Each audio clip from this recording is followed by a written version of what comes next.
Hello television viewers, I'm Nick, and if you've seen any of my videos before, then you've probably already wondered, how is he so damn irresistible? Well, spoiler alert, I've tricked all of you idiots. While I agree that my glimmering personality is completely hypnotic, my physical appearance takes a little more effort. In fact, here's what I actually did look like when I got out of bed this morning. Look how sad I am. I can't walk out of the house looking like that. Everybody would mistake me for their weird cousin. Luckily, my experience as a makeup artist has taught me that it takes very little time and energy to look polished, healthy, and attractive, both in person and in photos. My whole camera ready routine focuses on using only trace amounts of a few carefully selected products. So no matter who you are, you don't have to worry about anybody coming up to you and saying, "Are you wearing makeup?" I used to sell makeup at a department store, and if I ever tried on a new mascara at work, no doubt at least one customer would come up to me and go, "Are you wearing makeup?" And I always thought to myself, get out of my face, lady. It's embarrassing that you would even ask that. The personal care tips that I'm about to show you are referred to in the biz as male grooming,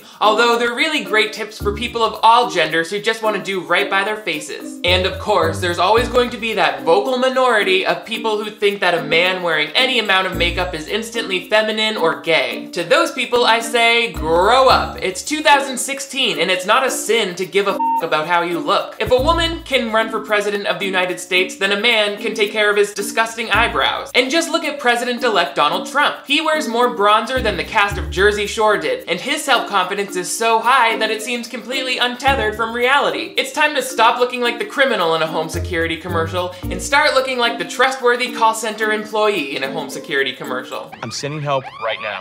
Thank you so much. These grooming skills are essential if you're headed to a wedding, party, job interview, or any event where you just want to look and feel confident both on and off camera. I started by trimming my beard. Manicured facial hair looks instantly less schleppy. That sounds like common knowledge, but maybe you've had a history of pediatric head injuries. I didn't read your memoir. Now let's talk about head hair. You've probably noticed that after shampooing or sleeping on a pillow, your hair lies flat against the scalp. That lack of volume can visually shorten the face to make your jaw look less defined and your head look a little too small. Styling your hair for soft volume quickly prevents that pinheadedness. For a lot of men, I think that this is where their typical grooming regimen ends. But with just a little bit more attention to detail on the skin, brows, and lips, you can hit the streets looking like your favorite celebrity. No, pick another favorite celebrity. Now we're talking. Groomed hair and beard? Check. But check out that seemingly perfect skin and those eyebrows. That did not come about naturally. You better believe that Mr. John Hamm here is definitely wearing makeup.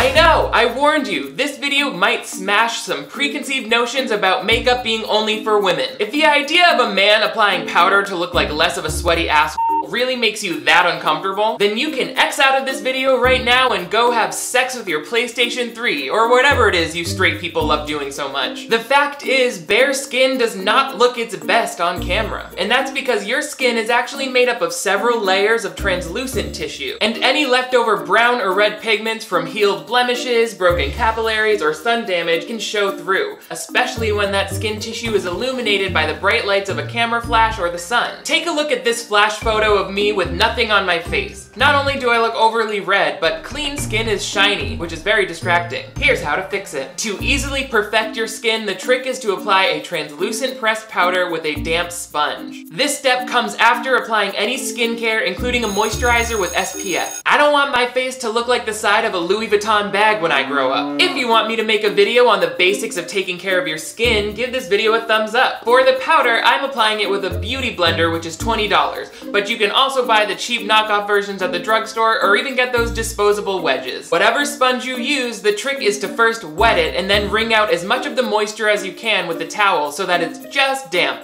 This is very important because a dry sponge or a brush can easily lay down too much product, resulting in a face that looks overly powdered. You can get an inexpensive matte powder like this one from Maybelline, which was $8. Aim for a shade that's similar to your skin tone, but maybe just a little more yellow to help neutralize redness. Choosing a white, silica-based powder or something that's too light for your skin tone will reflect back too much light and result in the dreaded flash face. It happens to the best of us, even Angelina Jolie here, or all of these celebrities. Even John Hamm has had his moment. You can always avoid this happening by snapping a few selfies with the camera flash on before you leave the house to make sure everything looks natural. Without using too much pressure, drag the sponge across the surface of the powder powder to pick up product like this. Now, whatever part of your face that you first touch with the sponge is where the most powder will be laid down on your skin. So start by pressing the sponge into the areas with the most redness and shine. For most of us, that's the center of the face, around the nose, and onto the forehead. Use a rolling motion to distribute the powder across these areas of the face and blending towards the perimeter. You can see how the shine and redness is instantly reduced and the texture of my skin looks a lot more refined. Use the pointed end of your sponge to pick up some more powder and place it just at the inner corner of your under eye area. This is where our dark circles are naturally their deepest. So by placing powder here, we quickly neutralize those bluish and purple tones without using a traditional concealer that can lead to those reverse raccoon eyes that we're used to seeing in the news lately. Also, this area of the eyes is the least mobile, meaning there are fewer creases and wrinkles for product to settle into. This application technique works with traditional concealers as well. Always apply in the center corner and blend outward. Now my skin is set with a shine-free, even tone. If you're worried that you look a little dusty when you first powder, wait 20 minutes before you do anything. Your skin's natural moisture will come through and mingle with that product. If it still looks a little cakey, go back in with a clean, damp sponge to remove any excess. This next step is completely optional, and it involves bronzer. You might be a little hesitant with bronzer, especially if you've been watching the news lately. But when you're ready, this step can bring a lot of life to your face, especially in photos. Take a matte bronzer or a translucent powder that's several shades darker than your skin. This is a $6 one from e.l.f., but Rimmel has a great option too. In my experience, you really don't want to spend less than $6 on a powder that's going to go on your face. Cheaper powders tend to contain a lot more talc, which is essentially baby powder. This is poisonous to inhale, and even worse, it looks terrible in photographs. That's why babies always look awful in pictures. For this look, make sure your bronzer doesn't have any glitter or shimmer in it. Take the product on the wide end of your sponge and start gently stamping it from your temples to under your cheekbones in a C shape like this. The change in color on your skin should be so gradual that it doesn't even register to the naked eye. This will help your bone structure look three-dimensional and defined even under the flashing lights of your super glamorous life. Just be sure to always use a very light touch. We all know that too much bronzer looks presidential, so I got used to applying it by practicing on nights when I had nowhere to be. This next step will make a huge difference in how on point you look because it involves the facial features that define the word fleek. Eyebrows. Sleeping and face washing makes our eyebrow hairs want to bunch towards the center, giving them a scraggly appearance. If nothing else, use a clean toothbrush, mascara wand, or brow comb to brush them up and into place. When your eyebrow hairs lie flat, it visually lifts your eyes so that you look more awake. Some people, especially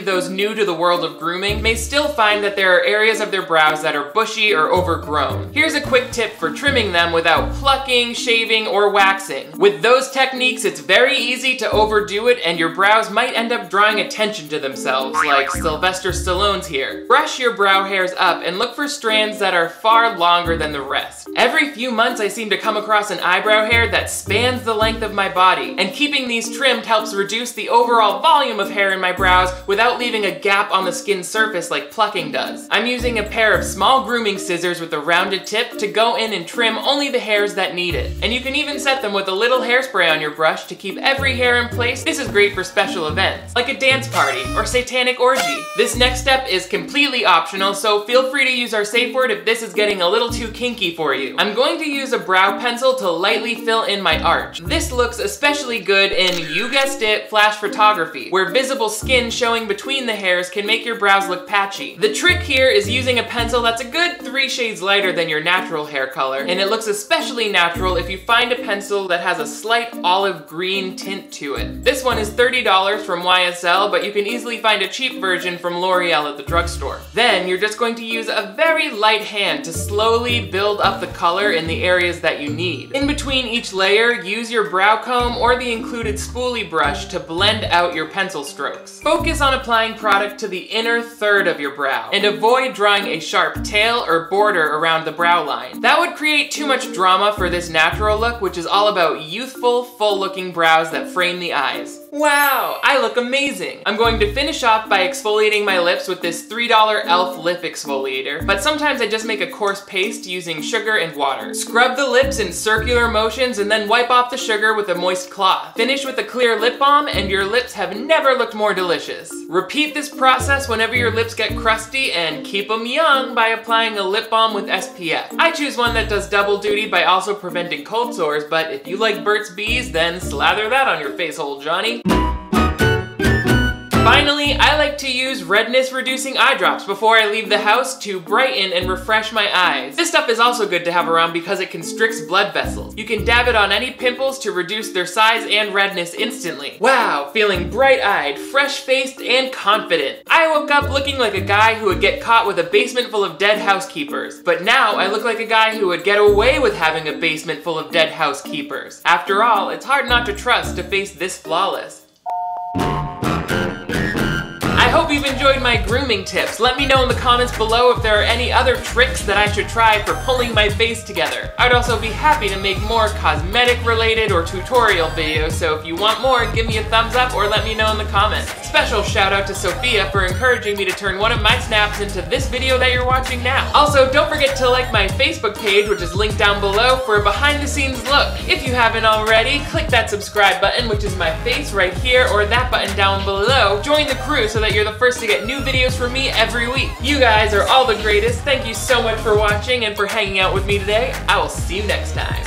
I don't know why I thought it would be a good idea to eat while I'm doing this. Banana mouth. Close up on my banana mouth.